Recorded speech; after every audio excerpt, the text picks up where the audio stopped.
السلام علیکم ورحمۃ اللہ وبرکاتہ۔ آپ اپنے سامنے یہ سمندر دیکھ رہے ہیں نا، اس سمندر میں اگر آپ اپنے ہاتھ کی گھڑی نکال کر پھینک دیں تو یہ گھڑی ڈوب جائے گی۔ لیکن آپ ذرا سوچیں، یہ اتنا بڑا جہاز، یہ اتنا بڑا پیسنجر جہاز جو ہزاروں کی تعداد میں لوگوں کو لے کر ایک شہر سے دوسرے شہر، ایک ملک سے دوسرے ملک کا سفر کرتا ہے، یہ جہاز نہیں بلکہ یہ پوری ایک دنیا ہے۔ اس میں دنیا میں موجود ہر چیز، بازار سے لے کر سیلون تک، تمام کی تمام سہولیات، خلاصہ یہ کہ موجود اس میں۔ لیکن یہ ڈوبتا کیوں نہیں؟ کیا یہ جہاز اتنے بڑے سمندر پر اتنی آسانی کے ساتھ چل رہا ہے؟ کیا اس کا چلنا ہمیں کسی چیز کا سبق نہیں دیتا؟ کیا ہمیں یہ نہیں بتاتا کہ کوئی ذات ہے جو اسے ڈوبنے سے بچاتی ہے؟ حالانکہ ایک معمولی سے وزن کی گھڑی ڈوب جاتی ہے، لیکن یہ جہاز نہیں ڈوبتا۔ کیوں نہیں ڈوبتا؟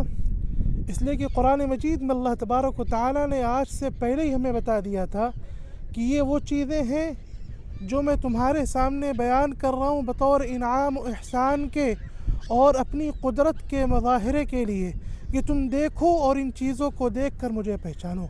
ان فی خلق السماوات والارض واختلاف اللیل والنہار والفلک التی تجری فی البحر بما ینفع الناس، کہ وہ کشتیاں، وہ جہاز، وہ اسٹیمر جو لوگوں کے ساز و سامان کو لے کر ایک شہر سے دوسرے شہر آمد و رفت کرتے ہیں۔ آج بھی دنیا کا تقریباً 95% ساز و سامان کی نقل و حرکت انہی پانی کے جہازوں سے ہوتی ہے۔ ذرا آپ اندازہ لگائیں، دیکھیں، کیا یہ ہمیں بتاتی نہیں کہ اللہ کی ذات ہے جو اس نظام کو چلا رہی ہے؟ یہ پرندے اڑ رہے ہیں، دیکھیے اپنے سامنے ارد گرد، یہ دیکھیں، کیا یہ ہمیں کسی چیز کا سبق نہیں دیتے؟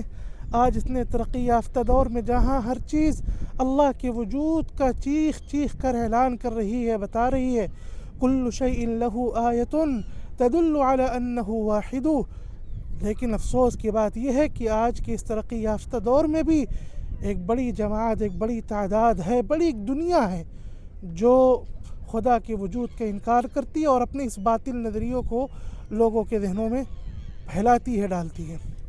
وہ بتائیں یہ کیوں رکا ہوا ہے؟ لوگ کہیں گے سائنس ہے، ٹیکنالوجی ہے، یہ ہے، وہ ہے، فلاں ڈھکا ہے۔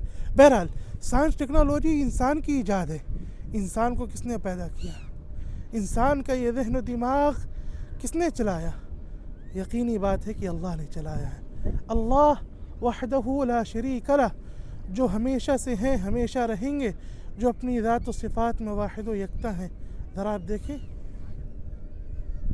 سبحان اللہ، ربنا ما خلقت هذا باطلا سبحانک فقنا عذاب النار۔